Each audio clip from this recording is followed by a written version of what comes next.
नमस्कार, मैं हूं अमीश देवगुन। अमित शाह जी, मेरा आपसे सबसे महत्वपूर्ण सवाल यही है शुरुआत में कि बंगाल में भी चुनाव है, तमिलनाडु में भी चुनाव है, असम, पौंडीचेरी, सब राज्यों में चुनाव है, लेकिन बंगाल भारतीय जनता पार्टी के लिए इतना अहम क्यों है? ऐसा नहीं है, सब राज्य हमारे लिए अहम है। बंगाल में चूंकि सीटों की संख्या ज्यादा है तो यहां पर ज्यादा लोग आना पड़ता है, क्योंकि लगातार हम देख रहे हैं कि आप भी प्रचार बंगाल में कर रहे हैं, आप बाकी राज्यों में भी जा रहे हैं, लेकिन कहीं ना कहीं ऐसा लगता है कि बंगाल के अंदर, क्योंकि आपने कहा भी था पहले जब 2017 में यूपी का इलेक्शन जीत के आई थी कि भारतीय जनता पार्टी का सबसे बड़ा उद्देश्य स्वर्णिम काल तभी आएगा जब आप केरल में, बंगाल में आप लोग सरकार बनाएंगे, इस वजह से? नहीं, ऐसा नहीं है। देखिए, यहाँ पर 400 सीट है जी। असम की सीटों की संख्या, तमिलनाडु में हम 20 सीटों पर लड़ रहे हैं और केरल की सीटों की संख्या का योग मिला तो 400 भी नहीं होता है, तो यहाँ पर स्वाभाविक रूप से ज्यादा आना बनता है। घोषणा पत्र में आपने बोला कि आप सोनार बांग्ला की बात करेंगे, हालांकि ममता बनर्जी कहती है कि इस बार खेला होबे, उनको चोट भी लगी हुई है, वो कहती है खेला होबे। चले, उनको खेला होबे करने दीजिए। मोदी जी ने कहा है विकास होबे, अब बंगाल की जनता तय करेगी कि खेला चाहिए या विकास चाहिए।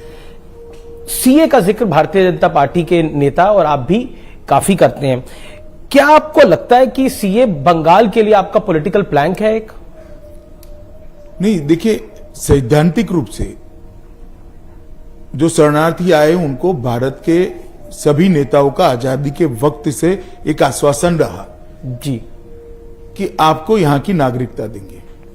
अब 70 साल से किसी ने ये नहीं करा। भारतीय जनता पार्टी ने 2019 के अपने चुनाव घोषणा पत्र को, सीए को हमने चुनाव घोषणा पत्र में रखा था और 20 में हम कानून लेकर आए। इसको मैं नहीं मानता राजनीतिक दृष्टि से देखना चाहिए, मगर जब आप सीए का विरोध करते हो तो ऑटोमेटिक चीज पॉलिटिकल हो जाती है। और मैं इतना ही पूछना चाहता हूं, जो पार्टियां विरोध करती हैं, जो शरणार्थी आए हैं उनको नागरिकता मिले, उसमें भला विरोध क्या हो सकता है? लेकिन एक चीज बड़ी महत्वपूर्ण है, क्योंकि मटुआ समाज को सीए का सबसे ज्यादा फायदा मिलेगा ऐसा आकलन लगाया जा रहा है और करीब करीब 70 सीटों पर इस समुदाय का बड़ा प्रभाव है, इसीलिए इसको कहा जा रहा है ये राजनीतिक स्टंट है। असम में आप लोग थोड़ा चुप हैं, बंगाल में थोड़ा ज्यादा मुखर होकर बोल रहे हैं। असम में भी चुप नहीं है। असम में किसी ने विरोध नहीं करा था, वहां की सरकार ने विरोध नहीं किया, यहाँ की सरकार ने इसका निंदा प्रस्ताव किया था, इसलिए यहां बोलना पड़ रहा है। महिला वोटों पर आपकी वोट बैंक पर एक नजर है, आपने बोला है कि अगर आपकी सरकार बनेगी तो सरकारी नौकरी में 33% रिजर्वेशन आप लोग हम देने वाले हैं, आप लोग देंगे। क्या आपको लगता है कि जो ममता बनर्जी अपना बंगाल की बेटी का पॉलिटिकल कार्ड खेल रही है उसका? नहीं, ऐसी स्थिति, ऐसी बात नहीं है। देखिए, हमने महिलाओं के लिए 33% रिजर्वेशन करा है, केजी से पीजी तक की पूरी शिक्षा को हमने फ्री ऑफ कॉस्ट करा है। पूरे बंगाल में सरकारी ट्रांसपोर्टेशन में बंगाल की बेटियों को, माताओं को फ्री ऑफ कॉस्ट ट्रांसपोर्टेशन की व्यवस्था करी है। आज बंगाल के अंदर जो दारुण गरीबी है उससे कम से कम महिलाओं को एक प्लेटफॉर्म देने की जरूरत है, ऐसा सब लोग फील करते हैं, तो ये प्लेटफॉर्म देने का हमारा एक प्रयास है। क्या अमित शाह जी, क्योंकि हमने बार बार देखा इस हर रैली के अंदर आप घुसपैठ की भी बहुत ज्यादा बात करते हैं, आप कहते हैं कि घुसपैठ जो है उसको हम रोकेंगे, क्योंकि आप देश के गृह मंत्री भी हैं।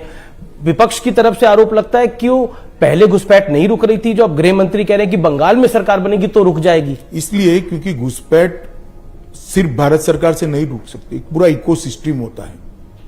अगर कोई डीएम सरकारी पॉलिसी के तहत घुसपैठ को बढ़ावा देता है तो बीएसएफ नहीं रोक सकती।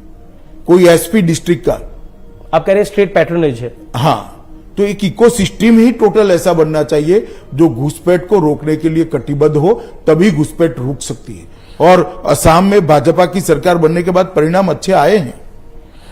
मेरा अगला सवाल आपसे यही है कि चुनावों के अंदर जिस तरह की भाषा का इस्तेमाल हो रहा है, ममता बनर्जी ने भी कुछ शब्दों का इस्तेमाल कर रहा, आप क्या कहना चाहते हैं जिसमें दुर्योधन, दुशासन जैसे शब्दों का इस्तेमाल किया गया? चलिए, वो ममता जी का खुद का निर्णय है, मगर मेरी पार्टी का संस्कार नहीं है।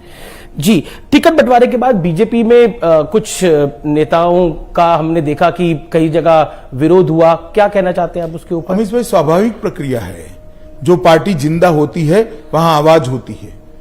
क्योंकि आरोप ये लग रहा है क्योंकि आपने टीएमसी से जो लोग आए उनको बहुत सारा टिकटें दिए, इस वजह से ऐसा हो उनकी रहा है। सीटों पर बवाल हुआ ही नहीं है। ममता जी भी कह रही है कि बीजेपी हमारे गद्दारों के भरोसे काम कर रही है। चलिए, मैं ममता जी की भाषा नहीं बोल सकता।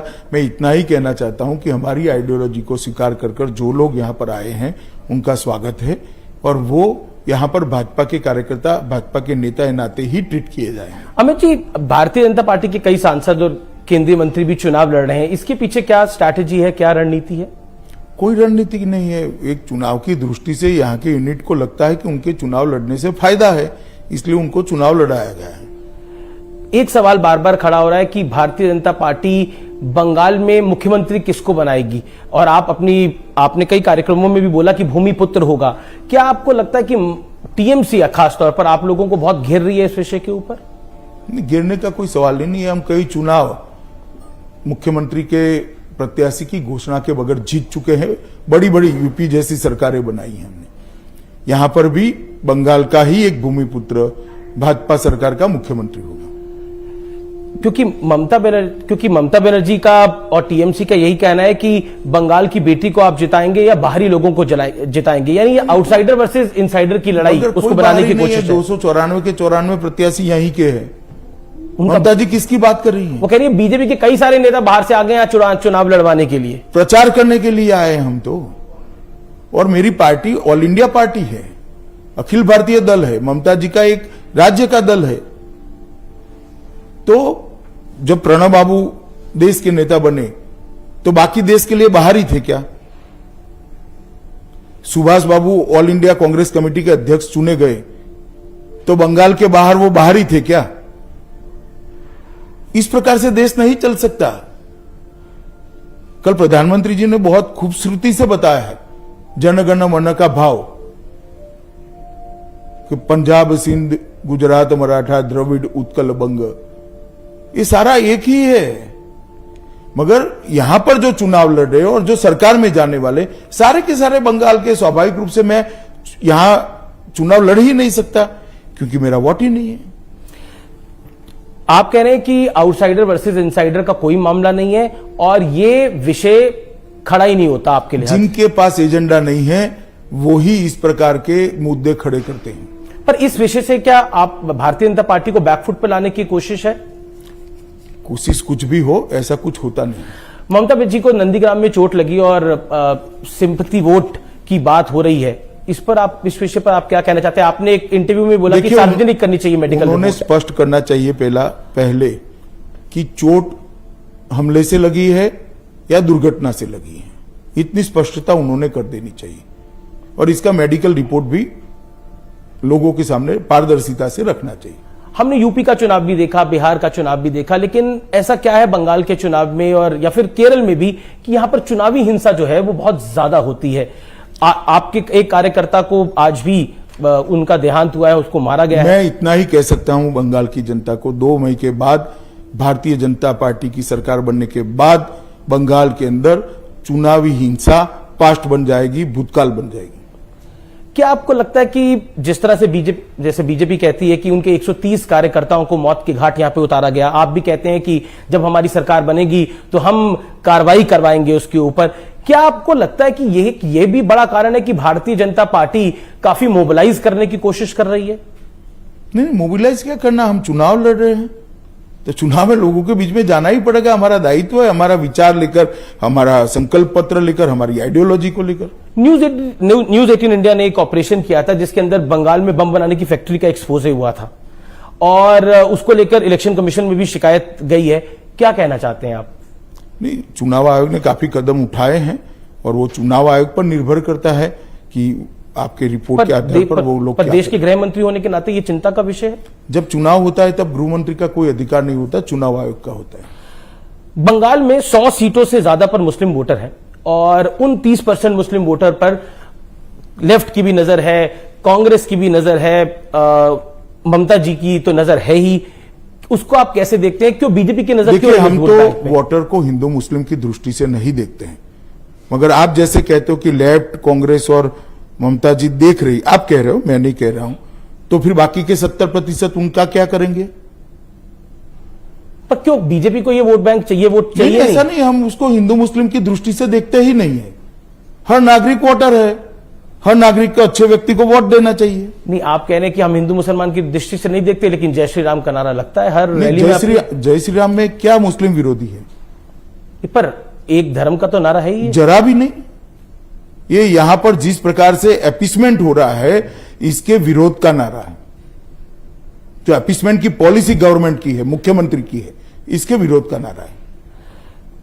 क्या आपको लगता है कि भारतीय जनता पार्टी पर जो आरोप ममता दीदी कह रही है, ममता दीदी ने बोला कि बीजेपी यहां पर सांप्रदायिक जहर फैला रही है, और सांप्रदायिक जहर की वजह से जैसे उन्होंने यूपी का हाल कर दिया है, जैसे उन्होंने प्रदेश का हाल कर दिया है, वैसे ही वो बंगाल का हाल करना चाहते हैं। क्या हाल हुआ है? देश में डेवलपमेंट बढ़ा है, दंगे कम हुए हैं, यूपी में भी एक भी दंगा नहीं हुआ है। क्या हाल बढ़ा है? और आपके यहां क्या स्थिति है? आपने क्या हाल कर दिया है? अभी अभी आज ही तृणमूल कांग्रेस के एक नेता ने कहा कि 30% मुसलमान अगर इकट्ठा हो जाते हैं तो 3 पाकिस्तान बन जाए। कौन फैला रहा है जहर? हम फैला रहे हैं क्या? हमने क्या कहा है? वो कह रहे हैं कि हिंदू मुसलमान कर रहे हैं, मगर क्या हिंदू मुसलमान करा? हम तो बोले नहीं, पोलराइज कर रहे हैं। और ये जो 30% वाला बयान तृणमूल के नेता ने दिया है, ममता दीदी क्या करेगी उसका? आज तक तो निंदा भी नहीं करी है। कहते हैं दुर्गा पूजा तो पहले भी इधर होती थी, अब ये लोग कहते हैं दुर्गा पूजा नहीं करने देते, तो उस तरह का देखिए, दुर्गा पूजा जहर फैलाने की कोशिश। 4 साल तक दुर्गा पूजा कोर्ट में जाने के बाद कोर्ट की दखल से हुआ है। ये रिकॉर्ड है। आपके टीवी की टीम रिसर्च कर ले, जरा डाउनलोड करे कलकत्ता हाईकोर्ट के ऑर्डर्स को। और क्यों जाना पड़ा कोर्ट में लोगों को? तो ये थी आज की हमारी गृह मंत्री अमित शाह के साथ मुलाकात।